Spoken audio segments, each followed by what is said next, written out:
Hello and welcome to the Goodfellerz podcast, where two mates go on a mission against the law. Ho, ho, ho. Hello, I like that one. A little hint for today's episode. I'm Clarke. And I'm Shaun. And how are you doing, dog? I'm doing good. Had a good day? Yeah, it's been been a bit of a wet day today, isn't it? It has. It's certainly feeling like winter. Yeah. Winter has come.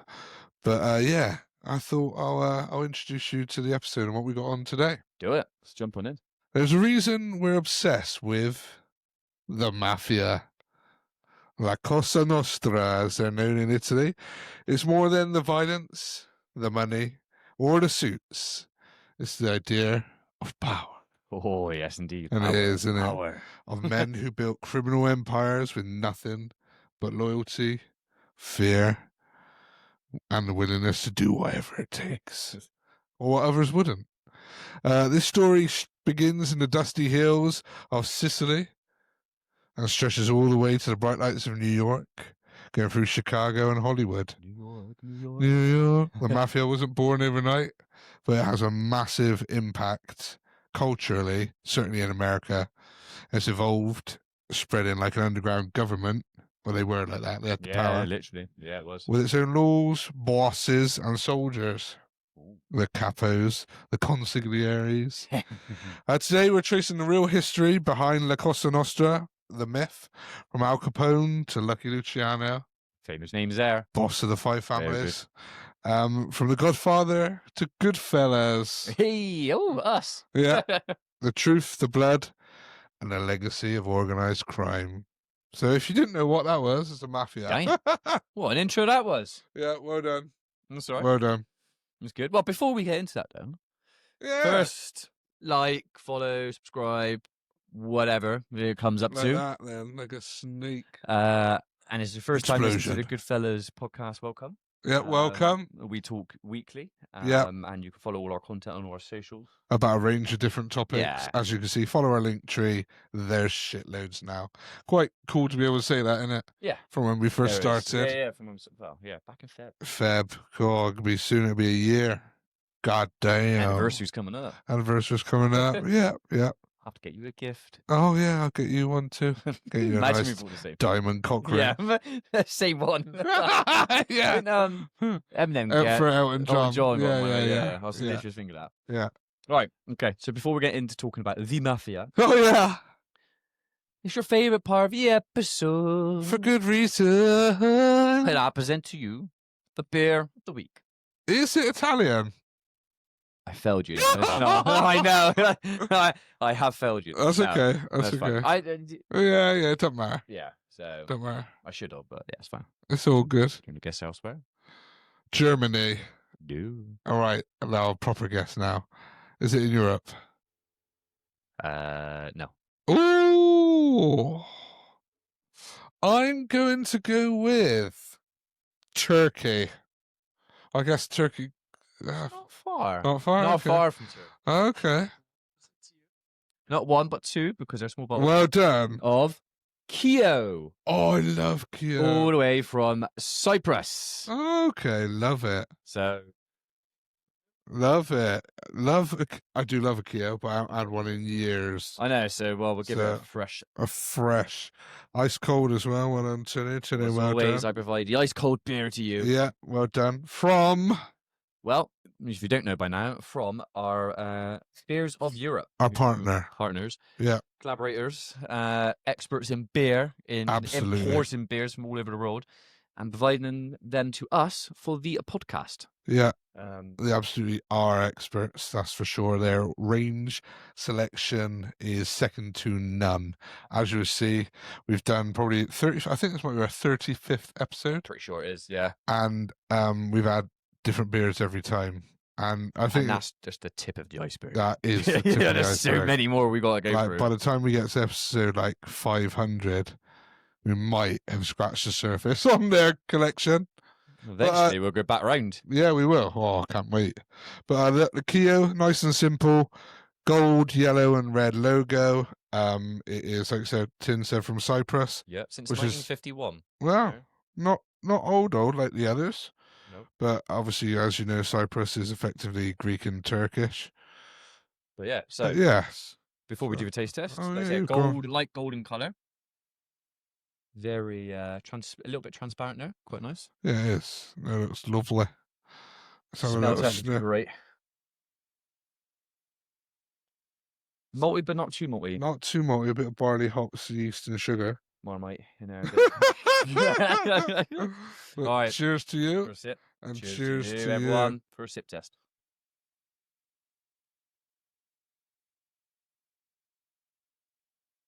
Very fresh. Oh, Very, very refreshing. whew, That's that really is- good. yeah, crisp, clean, Clean. great flavor. No like aftertaste, bitterness, or anything like that. No, Flavor is great. What good is head, good carbonation. good carbonation? What did you say it was? 4.5. Oh yeah, I didn't say that actually. You just. Oh, right. Well, I just said that. But yes, today. So, do you want to get into it? So, the start of the Mafia. Okay, we'll just read out some bits, and we'll just talk about it and go from there for the episode. Lovely, lovely. So, the Mafia, which I didn't know, the roots reached back to the 19th century in Sicily. Yeah. It wasn't just like, didn't just start as like kind of like a criminal kind of syndicate. It was like a local vigilante groups. It was. Yeah, so Yeah, like, it was. like paid Again, under protection and stuff. And like that. against corruption up Yeah. to a point. So yeah, like I said, the government was corrupt. Landowners needed protection. Yeah. So these people were like, well, the men of honor would just be like, Yeah. well, right? But, Yeah. you know, we'll protect you for hire, though. So obviously pay us some money. Of course. Yeah, Yeah, got to make some money yeah, somehow. Yeah. So, you know, obviously over time, the protection kind of turned into extortion. So omerta is the word. Omerta. Omerta. That is Omerta. like the blood. Yeah, so it's yeah. code of silence. Yeah. Became sacred. So you never talked to the authorities. You never betrayed the family. AKA, you never ratted out. Yeah. You know? So then kind of when Italian immigrants kind of poured into America at the turn of the 20th century, they brought their traditions and their outlaws.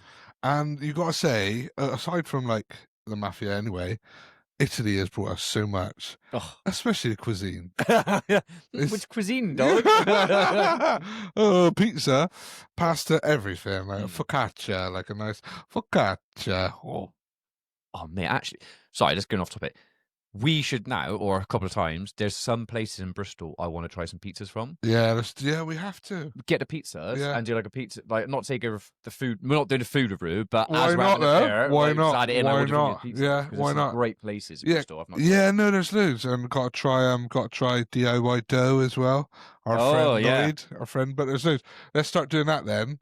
So we'll make sure we get pizza now. That'd be great. We can just share it. Yeah, That's great though. beer and pizza every Sunday. Yeah, brilliant. We're making this Sunday even better. But like David Portnoy does that, doesn't he? You know, Portnoy's he's a comedian. All the ones in New York.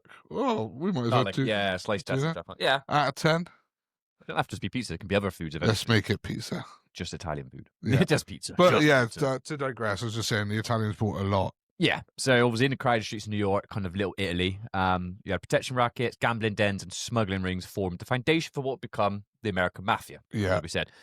And then what really kind of boosted it was the prohibition in the 1920s, which obviously turned gangsters into millionaires overnight. So yeah, because it was the banning of alcohol. yeah, the ban of alcohol gave rise to bootlegging, and Yeah. the Mafia seized control of speakeasies and smuggling routes, and then crime became organised, Yeah, and one man, Al Capone, became the face of it all.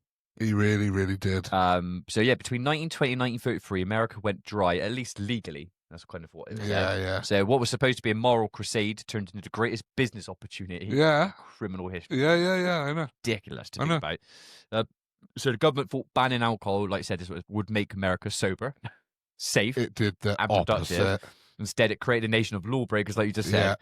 Ordinary people who had never broken the law were suddenly slipping into secret basements, whispering passwords at the door, Yeah. and clinking glass in illegal bars called speakeasies. It's like, when I it's not going off piece, but when I went to like Mexico and stuff and that, it was like I went, we were traveling around and everything, and we were at a hotel and they're, we don't serve like alcohol here. If you want alcohol, you have to go out and like get it in the streets. Oh. So me and like one of the guys who I just bet on holiday kind of thing, like, Yeah. we'll go out, and you go down and like, we were looking for him, like, obviously broken English Mexicans. We're like, "Oh, I want some beer." Like, you know, some bit of Really? that. And they're like, "Oh, yeah, okay." And went down this, like, little alley, and there's, Really? like, some guys there, like, "You want beer?" It's like, and I'm like, You must have massive. felt Yeah, I sketchy did. there. Yeah, Massive yeah. bottles of Sol about that for, like, basically £2 it worked out to be, like that. It was ridiculous. Cool. But, like, put it in a brown bag, Yeah. taking it back, like I was Really? smuggling it back into the hotel, and we were, like, Really? drinking these How Sols and stuff funny. now. But, yeah, it was, like, a How bit like, funny. when you have those kind of banning things, Yeah. people still Of course they want it. It's do. demand, isn't it? So they're going to find their way. Yeah, innit? alcohol. Yeah, And if people can find ways by saying, well, actually, like the yeah. Mafia did, Well, they did. and make loads of money from it, then fair play. Yep. Al Capone was a big one, wasn't he? Absolute massive one. Yeah, so Chicago outfit. I've got Al Capone coming up in a minute, I think, Yeah. on it. But basically, yeah, so carry on from that. Obviously, like I said, that happened. That's what the government did. The Mafia sort of come in. Yeah. So gangsters like Al Capone in Chicago and Lucky Luciano in New York were already organising supply chains that rivaled legitimate corporations. Yeah, they did. Capone's men ran booze across state lines under the cover of night using bribes to keep police blind and judges friendly. Like, going on touching on that, like, how much has that happened over the course of time? To this day. Here's some money. Yeah. Or if you don't keep quiet. Your family. Yeah, and stuff like that, and the threats and that. And you're going to do it. Like, bribes. Yeah. Like, I would like to consider myself, like, honourable, tough, and everything. And like, honest person with morals. But if someone's like that, we know your family, and you know they're part of that, you're like, what the fuck can I do? Exactly, yeah. Yeah. So, yeah, that kind of went on, and basically it turned, like I said, the illegal alcohol trade is a multi-million-dollar enterprise, which is ridiculous. Yeah. So prohibition, sorry, I'm looking my words out, transformed small-time street gangs into national criminal empires. It taught them after how to run logistics, how to launder money, and most importantly, how to corrupt officials to keep businesses running smoothly. By the time it ended in 1933, the Mafia had gone from neighborhood enforcers to organized businessmen in expensive suits. Yeah. They'd learned how to build, manage, and protect an empire, lessons they'd later use for gambling, narcotics, and labor racketing. In a twisted way, prohibition didn't stop crime, it industrialized it. It did. It enhanced it. Yeah. It gave America's gangsters a purpose, and a fortune. Yeah, it did. So what the government did fucking backfired massively. And like they said as well, like the Mafia's heyday wasn't until like the 50s, 60s, 70s, and 80s, when it was like their heyday. Yeah. They did lay the foundations for organized crime even more. Yeah. But so now we're getting on to Al Capone. Oh. Okay, so we know we've just talked about like kind of how it the original Scarface, prohibition. So you know more about this than me, so I don't mind if you could use that or just talk about yourself and generally about him and who he was. Yeah, I'll do people. A little bit. Well, Alphonse Gabriel Capone was born in Brooklyn in 1899. So he was born in New York way. They all came over that way. Yeah, they did. Yeah, but by his early 20s, he was running Chicago's underworld. Capone's empire was vast. He made early 20s, mind. Well, I just think about early 20s. I didn't even have a clue. Yeah, like to be like running all like Yeah, and I mean it was probably different back then. Obviously, like obviously the lifestyle and everything different. You get brought up. They probably involved when they were like 10, 11, 12 onwards, getting involved with doing petty crimes and things like that. And even like bigger crimes, but all under his control. At the height of prohibition, his organization was estimated to make over 100 million a year back then. Yeah, exactly. Back then, that's different. Like over $1 billion in today's money. Yeah, so they were among the richest of the rich. Like they said on here, but it's true. He ruled through terror, fear, like killed a lot of people. Which you've got it on here as well. The St. Valentine's Day massacre. Yeah, I mean, a lot of people's probably heard of that. Fucking, you can still see like the pictures and the scenes on the internet if you have a look. That's brutal. was it like 14 people? Yeah, it was 14, I think. Yeah. And it was 7. I don't know. I thought it was 14. 7 members of a rival gang were gunned down in a garage. I feel like though in that day there was more. I'm sure more other people got killed as well. But either way, it was a massacre. Yeah. Showed that he was a ruthless killer. But he tried to depict himself a bit like Robin Hood. Yeah, which I think a lot of the Mafia do and did. Helping, taking from the like government and stuff and that, but like the people, people, but and then it took a turn. Yeah, you are helping them, but then equally you're exploiting them. You are, yeah. Like, oh, well. Yeah. Protection costs. Yeah, or like beer costs. Like, oh, yeah, fuck it, I'm against the government, and I'll help you, but you got to give me some. Yeah, exactly. You want it, you got to give me money. Or I'll kill you. Yeah, basically. Ironically, it wasn't murder or racketeering that took him down. It was tax evasion. Of all things, Wayne. That's, of all things. Murder charges, theft, like drugs, all that. Not paying your tax. Yeah. He was sentenced to prison for 11 years. That ain't long, mind. But he died in 1947. His empire crumbled, but his legend had only grown, which is true. Yeah. Like everyone has heard of Al Capone. Yeah, it's one of the biggest names out there. If you think of Mafia, you think of Al Capone. Definitely. Fair play. Yeah, because I think it's The Untouchables, a great film, right? Okay. I must have seen that. It's with Kevin Costner and Robert De Niro's Al Capone. Oh, okay. But it's basically like, like Gangster Squad? Yeah. They're like the Untouchables. Remember? No one wanted to go anywhere near the gangsters, and then Josh Brolin's character sent a crack squad up. It's the same thing, but they went after Al Capone, and it's pretty much a true story. And they started like being rough and started killing the gangsters as well. And everyone's like, "Oh shit, they're finally going at Al Capone and stuff like that." But yeah, there's a lot of films that has been made about Al Capone. And De Niro, he's in all of them, isn't he? Robert De Niro. Well, yeah, he's Godfather, Goodfellas, Casino.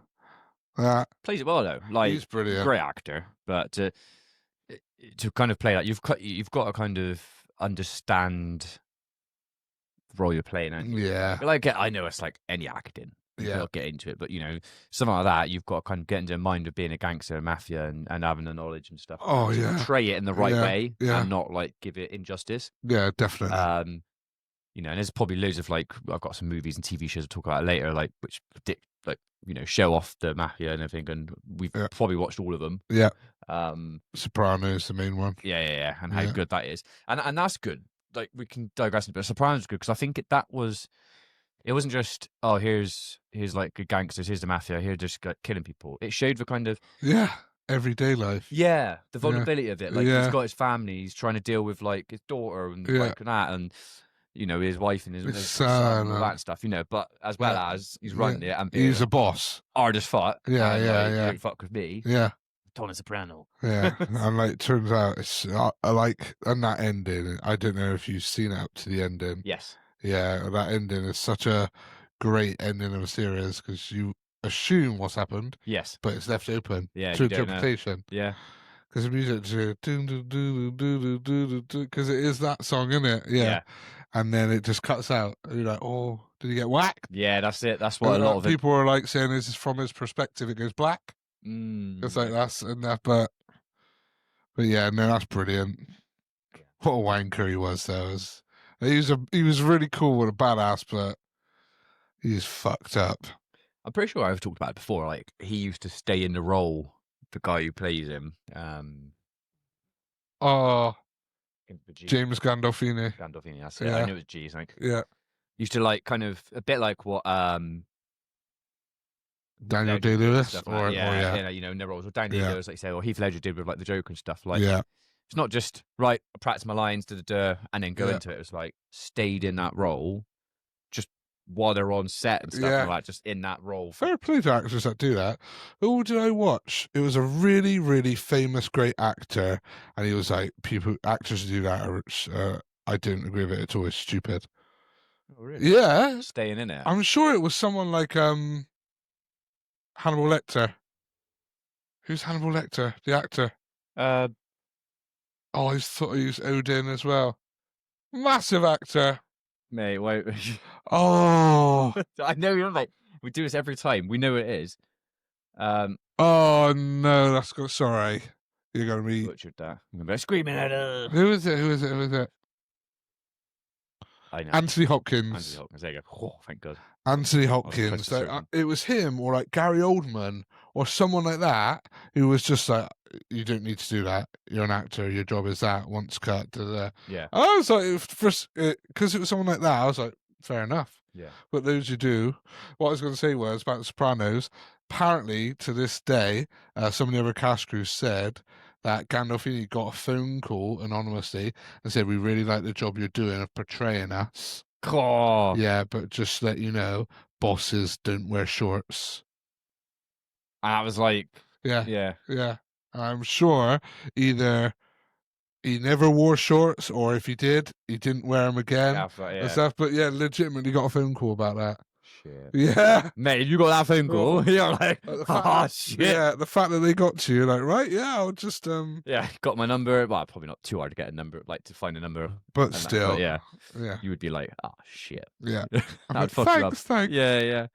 But no, I just stay on acting. I quite liked that whole. I think staying in that role and living and breathing it, like not just when you're doing the takes and stuff like that. Because I think Method acting. because that's what the guy who plays Harvey Dent, Two-Face in Yeah, I don't know the actor's name, but yeah. And he's there and he's like, oh yeah, Heath comes in and he's just like, it's the hospital scene. And he's like, oh. And he just comes, he's like 5 minutes, he's just there like that. He's obviously in the bed and he just comes over, does it, and it's just like, it's amazing. And he goes, it's so organic. And he talks about it's organic and stuff like that. Yeah. And then like, Heath just like goes, that's just what acting is. Yeah. That's like acting, like what we've just done, that's acting. Yeah. Obviously, going off piece a little bit, but Yeah. lost too soon for someone like that. Oh yeah, He's a rest great in actor. peace. So from Al Capone's fall, you had obviously New York became the beating heart of the American mafia. Lucky Luciano. So it wasn't just chaos; it was business. The city's underworld was divided into 5 major families. Do you have the name of them? I do. Can I have a go? Okay, let me read the So the next bit was like you just said. So Charles Lucky Luciano was the architect. He was. He modernized mafia. He turned it from violent street gangs into structured corporations. Yeah, they called him the boss of bosses. Yeah, he created the Commission.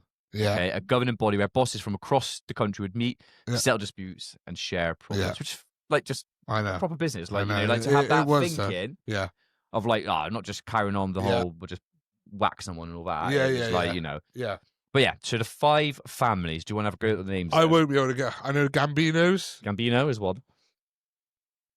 Oh, I think I'm done. That's a good start and a good end. Cause I, do you know, literally, because I'm not an expert in mafia, but I watch a lot of stuff. Gambino's, I know it's going to be like Telly's or Fattetti's or something like that. So it's the Genovese. Oh, Genovese's, yeah. Genovese's. Yeah. Gambino, the Lucchesi or Lucchese. Oh, yeah, Lucchesi. Colombo. And Bonanno. And I should have got Colombo. And they controlled everything from construction unions to drug trafficking. Everything. They infiltrated politics, yeah. Hollywood, and Wall Street. Yeah. Well, some people say JFK, Kennedy, had to do with mafia. What, when you got whacked? Yeah. Not surprising. Who knows? But yeah, Luciano, alongside Mia Lanksy, the brains of the operation, pioneered money laundering and global gambling operations in Havana and Las Vegas. Obviously, it was rife, wasn't it? It was just, Vito Genovese expanded narcotics trafficking. Frank Costello became the Prime Minister of the Underworld for Costello's famous political connections. Yeah. Carlo Gambino ruled with quiet precision, and later John Gotti. The spotlight back, the Dapper Don. Flashy, Dapper Don. feared, Or the and Teflon adored. Don. Yeah. They called him, yeah. Imagine that, he's a Dapper Don. Yeah, because he kind of brought back, like, all going around with his flash suits. Yeah, what's the word?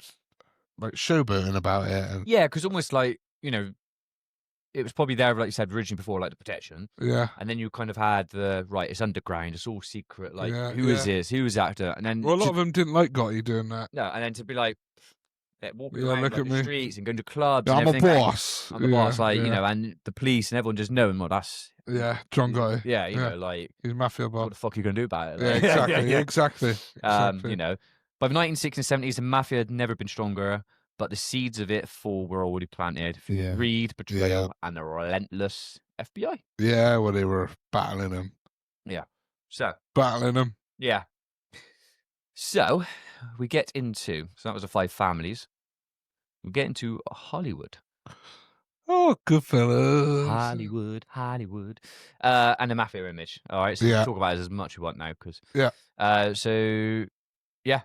I suppose really the start of it, The Godfather. Oh, amazing. What a film. Apart from Lord of the Rings, is probably my favorite trilogy. It is amazing films. They are amazing. I don't know if you've seen them all. I've seen 1 and 2. Yeah. I'm not sure if I watched the third. No. But obviously the first one, it starts off and like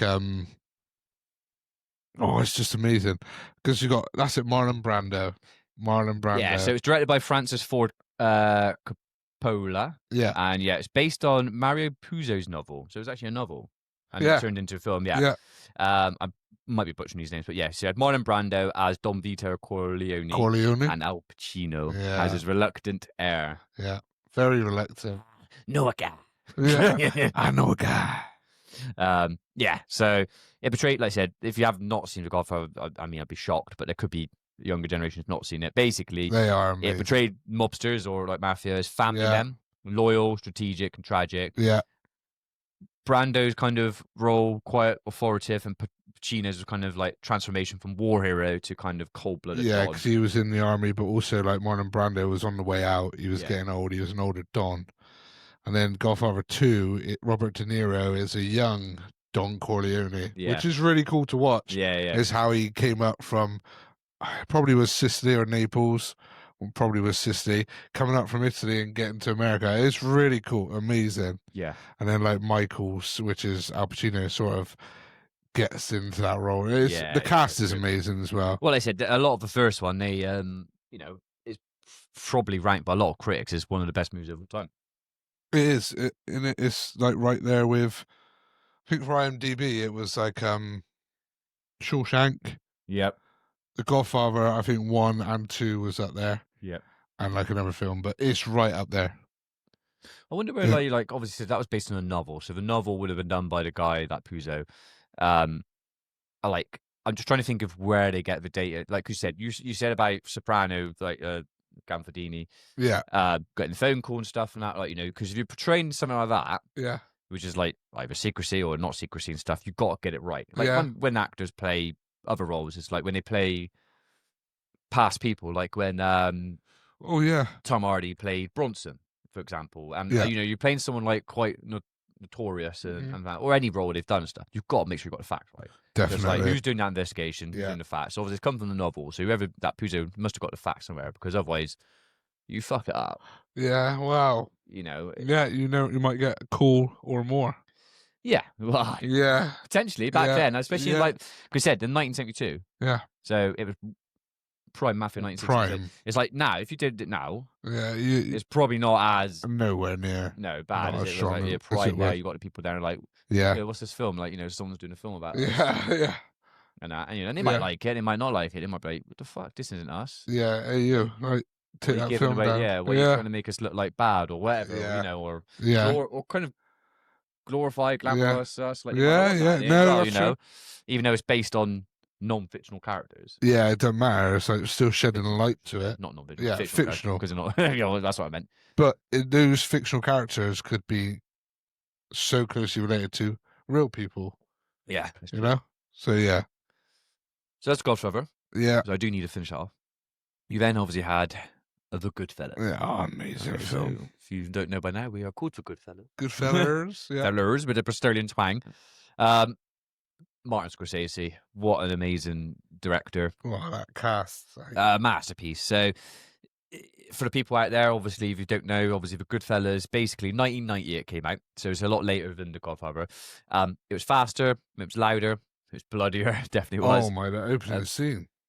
It was based on the real life story of mob associate Henry Hill. Yeah. So it kind of pulled back the curtain, as we just said, on the day-to-day life of gangsters. The Rat. And then you had Ray Liotta's narration. Ray Liotta, who was portraying Henry Hill. Yep. You had a De Niro, who was Jimmy the Gent, who was like a real person, but he was Irish.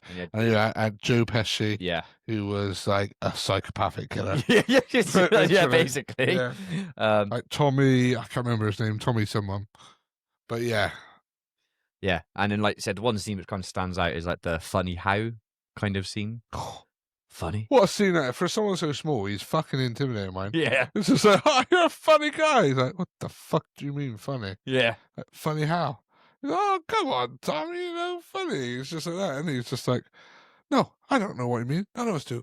What the fuck? Am I funny to you? Am I here to amuse you?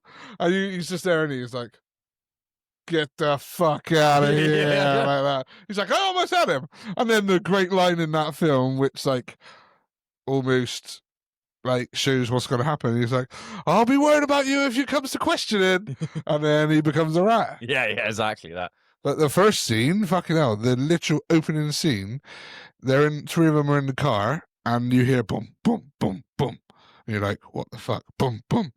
And they all get out, open the car, and there's this stab to fuck gangster, like, oh, like that. And they both there, and they're like, he's still alive. And they stab him like over 50 times. It's brutal. A great film. Yeah. Amazing. But yeah, it's true story.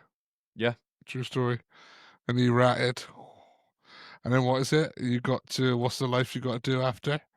Under protection, witness. Protection. Yeah, that's what he did. Yeah, hide you in within normal society and stuff and all that. Try and imagine doing that after the life you've lived. Like could that. you like? That's a good thing actually. Witness protection. Like I've always thought about it. They've done it in a few movies, and obviously you know what happens in real life. Yeah. If you've got information and you're ratting, or you're just giving information you want to protect yourself because you think, look, I know this, but if it comes back to me, I'm dead. Yeah. Like bang, put your witness protection scheme. I wonder how good it is. Well, he didn't die. No. And then he come out years later and said it all. Yeah. Yeah. But some people must get got. And what I mean by get got is they must think, imagine, I bet there's a few, they're in new life, witness protection, like they're living in some suburb, and then they just get a knock at the door or something, like, this is someone shit. Like, that's it. Yeah. What about, like, the ones where you've had, like, I can't remember the fucking movie. It's like a movie, and he basically, I can't remember what it is now. It's going to sound really broad. Basically, he fucking saves a day, but you never tell the story. Huh. And he gets put into like a protection thing stuff, and they're like, they're talking about, I can't remember, mate. I know it sounds so fucking stupid, but I've seen things like that where, imagine real life, like, so, we'll just ignore what the movie is, but imagine you did something so good, but they're like, look, you can't tell anyone about it. Yeah. And then like you're there and you see it on the news or you see other people like, oh yeah, talk about it like that. Like you're just working in like a cafe or something, like a coffee shop, and then like they're just like, oh yeah, can you remember that? And you're just like, that's me. And not a little bit like Kingsman. Yeah, but no, it wasn't that. It was like a more surreal film. Okay, like an actual real in film. the scene in Kingsman, he has all the newspapers on the wall, and he's like, "This is what I stopped." And he's like, "Oh, you should have got a medal for that." And he's like, "No, that's the point. No one knows I've done it." like that. Yeah. But not that then. No, I can't remember what it is. That sounds really stupid. But I remember it. I can't remember. Yeah. It was something like that. I was trying to think. People like that. Yeah. There's probably people like war heroes. Or some people that took out Bin Laden as well. Yeah. Because apparently a fair few people who come out and said, I was the one who shot Bin Laden. There's like been 6 of them. Yeah, there's one quite famous one I see. And there's a few of them who's like, no, it wasn't him. And that's that. And there's other people who are like not talked about. Imagine like having, I know it's going off a little piece, but imagine stuff like that. Like you find out where he was. Like you're the one who like figures it out. Like, I think I know where Bin Laden is. Or whoever it could be. Like, not just him, but it could be anyone like that. And you're there and you're just like, how good must you feel? And then, but what about if you get it wrong? True. Well, yeah. I mean, like, we can digress on that. Yeah. A lot of things are fucking wrong. Yeah, definitely. Governments. Definitely, yeah. All right. So anyway, wrap back round. So Goodfellerz, fucking brilliant film. Brilliant film. Inspiration for our name. Yeah. But we're the Bristolian twang. Yeah, Goodfellerz. So we can go back on to Sopranos now. Yes. There's a couple of scenes I was going to think of actually. What you said about one of them, like obviously, there was a scene where he goes away for a bit and he's like, he comes back and he's trying to take power control, and he's sat in like the room and there's like the laundry and there's like this giant kind of bloke. Oh no, the musty guy. Yeah, the musty guy, that, and he's like staring at me, for no reason. For no reason. batters the fuck out of him No, in he's front of like, everyone. what the fuck did you say? And the whole room like, what? We didn't say nothing. He Yeah, said yeah, nothing. He's like, fucking did. Da, da, da. And like he smacks him, doesn't he? And then everyone else is like, don't retaliate, don't retaliate. He does. He batters him. yeah. Yeah. But that was a whole thing of like, I'll take the biggest guy out in the room to still Yeah. prove that Yeah. I'm the fucking boss. Yeah. I'm back. Yeah. Like, don't fuck with me. Like, Did you see his face after? He's like, yeah. like what a psychopath. Or what's the other one where his daughter is out from mill? Oh, Comes up to him and says, what's he called? It's like Chunky or something like that. Yeah, isn't he's it? like, what, you Tony He's Soprano's just- daughter? Yeah, like of all people's daughters, man. Oh, you got a bit of cream there. You want me to Yeah. add? Want me to add to it? She goes Stuff like home, that. and then like the next scene's like he's going into like the restaurant where they are. No. She goes in first, doesn't she? Yeah, And she's she's like, oh, I saw. Didn't I? He's like, yeah. So what did he say? yeah, that's it. She's like, oh, how he wanted to tuck me in bed, and you see his face. His face just like, did he? Like, I'll have a talk with him. And he just comes behind him, and he fucking, and he, Yeah, so he obviously puts his mouth on that chair, doesn't he? and the then guy's like, no, it's like, fuck off, man. bang, Yeah. fucking teeth, everything split over. Like, Yeah. oh. Like, and that's one of the few things, like, you're like, yeah, fair play, Tony. Because a lot of stuff he does in fights he started was his ego. Yeah. But that was like, you're Mafia Don's daughter, and you're gonna say that. Oh, I can't remember the guy's name, but or that was a what was it? What else was it? Oh, there's so many good scenes on there. Well, it ran a long time. It was, I think, so I've got there. It started in 99, but I think it finished about 2007. Yeah. It was 99 to 2007, I think. Yeah. But yeah, just like phenomenal. There's so, like I said, there's so many scenes. Yeah. That show him kind of the everyday life of like. It's really good. It's like from New Jersey. Yeah, it's not just gun fighting, violence, and whacking people and like drugs and stuff like that. It's dealing with what he's got to deal with, like we just said. Which is cool. Yeah, no, it is. So many good characters as well. Oh, when you do stuff like that, you're like, obviously having daughters yourself. So if you think, fucking anyone said that to my daughter, I'd love to do something like that. Fucking like, right. Bang, I would. Yeah. Fucking right. Okay. So then we come to 2006, another movie, The Departed. Oh. So slightly different because it's like kind of still organized crime now. Yeah. So was it Boston though? Was it Boston? Yeah, Boston. So Scorsese again.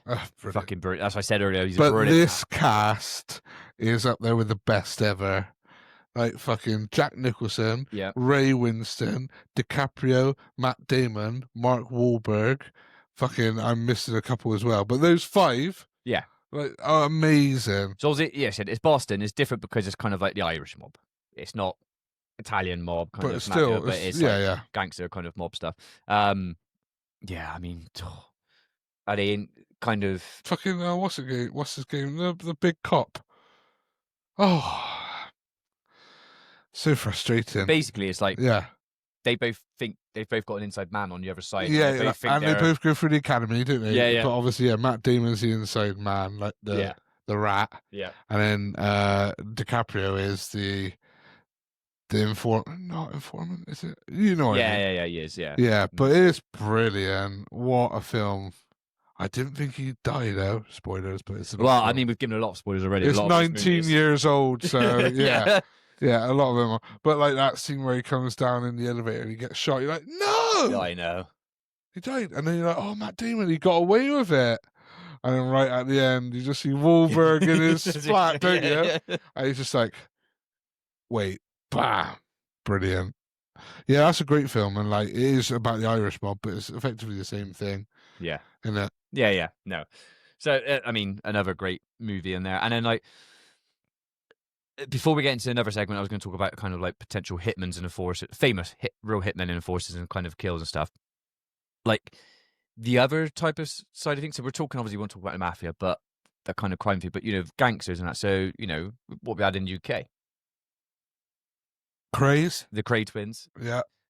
Obviously. They're the most famous. Yeah, obviously, Thomas Shelby. Tommy Shelby, but like portraying the same thing. Yeah. Like unorganized crime business and stuff and all that, but of how they're doing it, but obviously in a different format, not being the mafia. It's the same thing though, like they're trying to do. But apparently the Crays did have a few dealings with the mafia. Like they would never have been as big, but they were like one of the biggest in London, which at the time London was the biggest city in the world. So like, a lot of the craze were like pretty substantial. Mm. But yeah, I mean, it goes on around not just UK and America and Russian mob, everywhere. All around the world. Yakuza, Yeah. like triads. Wouldn't want to fuck about with them, mate. But it goes everywhere. Like I said, where there's demand for things and lack of it, there's opportunity for people to yes, there is. There is. And like you said, make absolute millions like they did in the past. Wonga. So let's review the beer. What are you? And then we got a bit of a little last segment. Yes, lovely. And talk about some more stuff as well. But so the Kio from Cyprus. Yeah. This is our little 2-minute takeout for the beer. So yeah, what'd you think? Very delectable. Always leave a little bit, don't you, for the taste test? I know you do. Mm-hmm. Yeah, get it. Come on, you got to get the fucking cyclone going. Carbonation going again. Oh, smell it again. And you got to do like this. It's exactly how you taste beer. If you're not doing that, you're doing it wrong. Yeah, you are. I went first last time, so I'll go first again. I am going to give this an 8.6. Yeah, it's very nice. I could certainly have a few of these. Real fresh tasting. When I went to Cyprus last year, and obviously staying like the all-inclusive stuff on. Yeah. Not only was it like amazing when I turned up to the hotel and it was like, do you have any food? It was like mid-afternoon, like, do you have any food and stuff? And they were like, yeah, you can go poolside, get some food. I'm thinking, what's it going to be? You get like burgers. It was like gyros and all that stuff. I was like, is that like part of it? It's like, yeah, I'll pay for it. And I was like, I'll have a pork gyro. Comes out, I know. giant pork gyro and all that. So good. And then I was like, right, I want a beer of this as well. So get a beer. And I had 3 on draft. One was Kio. I can't remember the name of the other 2. So I'm going to get like, I'll have to try and find them. And I was like, is it all coming from the same pump? Like, they just like, every time it's like, can I have a beer? They pour one from the Kio. Yeah. And then like the next time, be like, they pour it from another one. Like, I'm like, but it tasted the same. But anyway, they were all delicious. But the pork gyros in the Kio went down so fucking well. So, to wrap that up, the reason why, for me to give my rating. Oh! I think this might be the first. What do you mean first? That we actually do the same score. It's definitely not the first we've done. Is it not, do you reckon? No. Which one? No. There's been some. Do you reckon? There's Gurkha right there. This is the second. Okay, give me basic. Oh, mate. So cut that bit out. Dude, cut that out, mate. That's too funny. Oh, there you go. So yeah, but yeah, 8.6 is a good score. Yeah, very considering respectable. What's the top score? 9.3. Ooh, the Alhambra, yeah. Alhambra, which will be hard to beat. Take some beating. Yeah. Okay. So that is the beer bit done. Or beer review. Okay. Shout out again to Beers Europe for providing these lush beers. Went down a treat. Great for this episode. Yeah, really great. So we'll come back into it. Okay. So last couple bits. So the hitmen and the enforcers. So we're going back to the Mafia now. We've talked movies, talked to big people. But behind every kind of mob boss, there was someone willing to pull the trigger. A lot of them. So Mafia hitmen were the silent soldiers who enforced loyalty with bullets. Okay. So here's a couple of people. I wonder if I was right about the one I said to you. Okay, which one? Sammy the Bull. Yeah. Yeah. Is that one of them? Yeah. 19 murders? Yeah. Yeah, I was right. I was right. Know it all. Yeah. No, I like fuck off, man. So anyway, right, we'll go down to then. Well, fuck it. Let's go with Sammy. Let's dance. Sammy the Bull Gravano. Tommy was based on him. Tommy from Goodfellerz. Yep. Was the character was based on that Sammy guy. Yeah. So that was John Gotti's underboss. Yeah. Admitted to 19 murders before turning informant. Yeah, he ratted. His testimony brought down Gotti and dozens of Gambino members. Yeah. It was one of the biggest betrayals in Mafia history. Yeah. Yeah. Mate, could you... I wonder what still like to this day, made him do it. Like, do you just... Is that a point you have enough? No, I'm sure it was something to do with... Because Michael Frances, or Frances, he's got a podcast and he talks about a lot of this. He was like a not like a boss, but I think he's like an underboss. And he talked all about it and stuff. And him and Sammy the Bull are on a podcast going at each other. Honestly, I'll have to show you it. Okay. And I'm sure he did it for he was not forced to do it, but he was like it was either me or him or something like that. Yeah. So, but everyone's still like you're a fucking rat. But yeah, carry on. Yeah, no, that's fine. So you had Richard the Iceman Kuklinski. I've seen a documentary on him. Is one of the most infamous. Yeah. Standing at 6'5", Mate, and weighing 300 pounds. Mate, that's like a fucking giant wrestler. he is a psycho. Claimed to have killed over 100 people. Yeah. For various crime families. Yeah. He earned his nickname for freezing bodies to obscure the time of death. Yeah. Calm, meticulous, and terrified. Fuck me, I'm terrified. He led a double life: a family man by day, a contract killer by night. I'll show you a video later. All right. Of him and me. Yeah. Yeah. Okay. Yeah. So fucking hell, like a documentary about him. It's called The Iceman. It's fucking brilliant. Oh, I have to watch that. I mean, just that standing 6'5" and weighing 300 pounds. If you've done something to like fuck off the mob, right? And they're like they send him, right, you go for. I know. And this guy comes in, and he wouldn't always shoot you. No, imagine they said, imagine you just got to like fight him. You'd be like, fuck. Yeah, you really haven't got especially if you're not big and tall yourself. Yeah, like, and you see him, he's a beast. Yeah, he's a beast. And people like that just like murderous, like eyes. You know what I mean? Like they just. I'm telling you now, you see it, and you'll see straight away. There's nothing in there. The black, soulless eyes, nothing in there. Yeah, but he was devoted to his family still. Yeah, that's what I mean. It's crazy. A double life. Yeah. The other one was I was thinking of that when we get into it was Raw Ray, the show we watched. The Australian show. Yes, fucking brilliant. Not the why can't we remember the name of the episode of series? Oh, for fuck's sake! It's not the other guy. There's something man. No. Just search it. Yeah, I will. What are we doing? But brilliant show that. But here's Mr. In Between. Mr. In Between. Fucking, you have to watch that. By the way, probably the best series to ever come out of Australia, and it's in my top 5. But when he looks at you and he smiles, mate, he looks fucking intimidating. Yeah. But the thing is, like you said, family man died dead, and that's exactly what he had. He had his daughter, trying to live his life, and he's like dormant and all that, but he was also a hitman. Yeah. You know, like getting paid to do it. So like, I don't know if I could, but I'll carry on, then we'll talk about it after. So the other one I had was Albert Anastasia, known as the Lord High Executioner, led Murder Inc., a mafia enforcement group in the 1930s and 40s responsible for hundreds of killings. He met his end fittingly gunned down in a barber chair in 1957. Barber chair. That was a lot of the way they went, wasn't it? I mean, gunned down, why not? Like, basically, get the barber to do it. Like, you might have saw it coming. They just fuck it. Yeah. And then I had Frank Sheeran, the mob enforcer who claimed to have killed Teamster boss Jimmy Hoffa. His story inspires Scorsese's film The Irishman. Yeah, that Frank Sheeran. I've watched a lot of like gangster documentaries. He looks fucking batshit. Yeah, he looks like a psychopath, mate.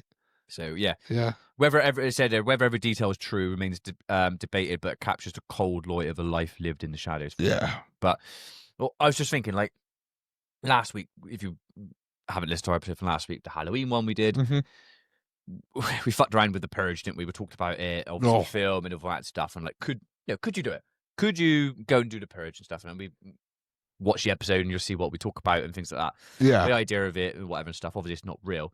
Yeah. But this being like something real, being paid to go and do something like that and kill someone. You have to be fucked up. Yeah, you that's have what I mean. to be, don't you? You have to be.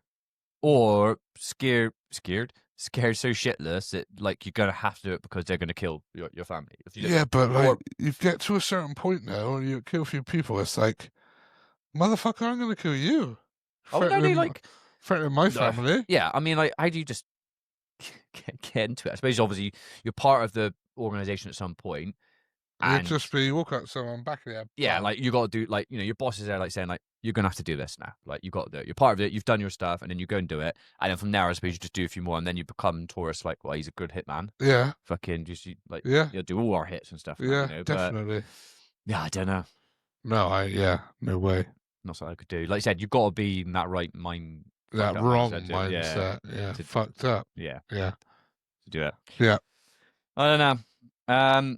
So from the hitmen and that down to the fall and the legacy of the mafia. So this is kind of Well, our. they're certainly bit. fallen now, aren't they? So it wasn't a single event of the mafia. No, It wasn't like no. that. It was a slow collapse. So Yeah, the 1970 kind of racketeer influenced and Corrupt Organizations Act, which was called RICO, that's it. allowed the FBI to prosecute entire crime families Yeah, as one entity. yeah. Fucking, so that's like a game changer for Well, them. well, the 5 families. Yeah. Yeah. Combined with wiretaps and turncoats to dismantle the old hierarchy. Yeah. By the 1990s, bosses were dying in prison and soldiers were flipping for immunity. Yeah. Street gangs and drug cartels filled the vacuum. Yeah. Trading suits and codes for chaos and quick money. Yeah. But the mafia never vanished. It adapted. Smaller, quieter, harder to trace.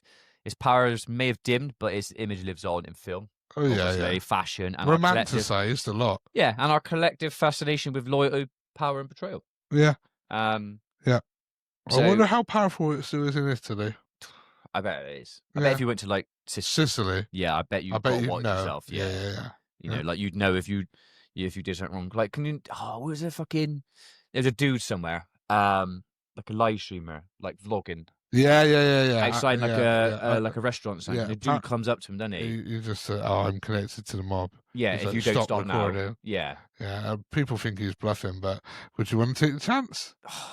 No. I mean, like, if we were doing that as a joke, If I I'd do end that, up going, oh, sorry, like, yeah, if I was I could doing be serious that, enough, but I'd be like, "Oh, if you want me to or that, like, fair enough." If it was a restaurant, I'd be respectful, to be fair. yeah. But if you said to the mob, I'd be like, "Is that your reason?" And then it depends what you said. I don't know. I suppose it's probably like if he was recording, they're probably thinking they don't want their faces recorded. Yeah. If they can get connected I'd and just be stuff, like, and that's probably we're just doing us. But I would be respectful. yeah. Because if you're in another country or someone's restaurant, yeah, and they say no, I'm like, yeah, sure, that's fine. I wouldn't take the gamble. No, I wouldn't. But Yeah. not when someone sounds that serious. No. Yeah. Just glass him and run. Yeah. Just glassing them. I think I'm fucking joking, prick. Yeah. But yeah, so my closing bit on this was Oh, here we go. the mafia story is a mirror. Oh, Reflecting of your ambition. life, is it? Greed. No, And he's the dark- got mafia tattoos everywhere. Oh, yeah. And the darker side American dream. From Sicilian villages to New York penthouses. It built an empire on silence and loyalty. And lost its ego and exposure. Maybe that's why the legend endures, because deep down, the mafia isn't just about crime. It's about the human hunger for control, respect, and immortality. And in that sense, every gangster story is a reflection of us all. Oh, yeah, well done. To be fair, good feathers, good fucking hell. Don't worry. The good what? I feel like Sean now. It was Yeah. based on me, all right. Yeah. No, yeah. It could be up to a point. Yeah. But Definitely. yeah. Maybe we'll do a little deep dive into some reactions next time with some of the mafia stuff. But I like that though. yeah, It was good. it was good. It's something like I said, I'm not like you could tell there's probably podcasts or other things out there which like just do math. Yeah, I know no, about but we don't have one thing that we're about. We talk about anything, everything. Like the Purge last week, the week before was the toughest warriors ever. Toughest warriors and stuff We like that. do broad range of topics which just suits us. Yeah, it's what And we it'll are. suit you. It's the type of stuff we talk about. Like we've probably actually been here like before in the past, like having a few beers and that hours like on the podcast, just chatting about like all of this all these movies and all that kind of stuff, and just Sopranos and whatnot. so it's just come through and we wanted to talk about it, and I think it was good. I enjoyed that. No, I did. If there's bits we missed or things, we Well, forgot, there's obviously going to be bits we missed because it's Definitely. such a broad topic. But Yeah. if you want us to talk about anything, put it in a comment, put it in a Send it DM, put it with some money. Like, just let us know. We'll extort you. Yeah. But yeah, we'll see you We'll see you all on the next one. Cheerio. Bye bye.